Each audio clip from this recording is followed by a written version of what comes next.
আসসালামু আলাইকুম Facebook guys, WhatsApp guys, media সকলকে সালাম জানালাম। আমার ভিডিওটা বেশি ভাইরাল করবেন, এটাই আমি কামনা করি। যে শুনুন, কিছু কথা নিয়ে আপনাদের সামনে আইলাম। বর্তমানে সোশ্যাল মিডিয়ায় প্রচুর ভাইরাল একটা জিনিস নিয়ে, কম বেশি তো সবাই জানেন। বর্তমানে গরু নিয়ে সমস্যা। কোনো হোটেলে রাজু হওয়ায় কোনো জায়গায় গরু মাংস খাওয়া নিষেধ এক মুসলিম মানুষের, আর কারোর নিষেধ নেই। মুসলিম মানুষের গরু খাওয়াটা বাধ্যমূলক না যে গরু নিলেন সকালে চলবে। হ্যাঁ, দরকার নাই গরু খাওয়ার মুসলিমের, কিন্তু কিছুমান মানুষ আছে এই গরু গুনা পাইলে হ্যাঁ মেয়ে বিয়ে দিব, ছেলে মেয়ের স্কুলে পয়সা দিব, একটা মানে গরু বেচে চিকিৎসা করব, গরু বেচে মাটি কিনবো, গরু বেচে ঘর করবো, গরু বেচে বাড়ি করবো।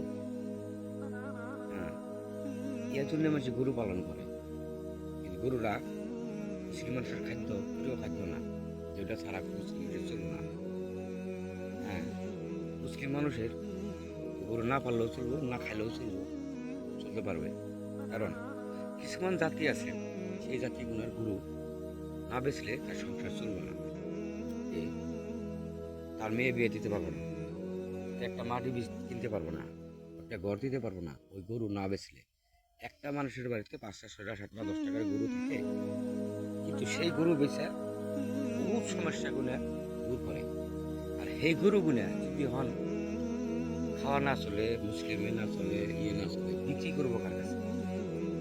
বিক্রি করার তো জায়গা থাকা লাগবো। তাহলে এমন তো স্যার আপনি গরু কিনে নেন, যে গ্রামবাসীদের গরু একটা বেচে 20,000, আপনি 25,000 দিবেন, কারণ তো টাকা পয়সার অভাব নেই। এই বুদ্ধি করুন যে গরু, যত গরু তোমরা পালবা সব গরু আমি কিনে নিব, এটা ভালো গরু 25,000 থেকে বেশি দিন, আমি বাজারের মূল্য থেকে বেশি দিই। রাতে দিয়ে প্লে করুন, গরু কিনার মানুষ দেখি না, গরু কিনার মানুষ থাকো না ওনা, কারণ গরু নিয়ে মানে যাওয়া চলা কিছু জানা, তাও গরু গাড়ি তুললে পুলিশে যাবে, এই পুলিশে ছেড়ে দেয়, 500 টাকা নেয়, 1000 টাকা নিয়ে ছেড়ে দেয়। হ্যাঁ, তাহলে আর গরু বন্ধ হলে ঘুম নেই, একদম টোটাল বেচা কিনা বন্ধ করে দেন। তারপরে সমস্যা আসামে আরো বেশি বড়, এটা আমরা চাই। সমস্যা বাড়বো ওই আসামে। স্যার তার কি দরকার আছে?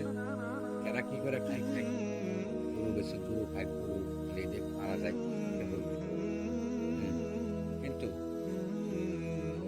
কিছুমান সমস্যা আছে, সমস্যাগুলো দূর করাটা বেশি ভালো। গরু নিয়ে রাজনীতি করা ওটাই ভালো না। আর গরু পালবই, বেচবই, খাইবই।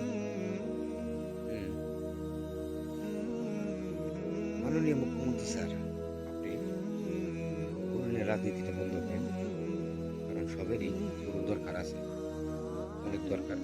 গরু মানুষের প্রয়োজন, গরু বাড়িতে না থাকলে একটা শোভা থাকে না, শোভাটা নষ্ট করার চেষ্টা করবেন না স্যার। স্যার আপনি রাজনীতিটা, গরু নিয়ে রাজনীতিটা বন্ধ করবেন, এটাই আমি আপনার কাছে কামনা করি। ধন্যবাদ। জয় আই অসম, আমাদের অসম উন্নত করুক, ভালো থাকুক, কেউ নজরে যেন না পড়ে। আসসালামু আলাইকুম, সবাই ভালো থাকবেন, বিশেষ করে আসামবাসী।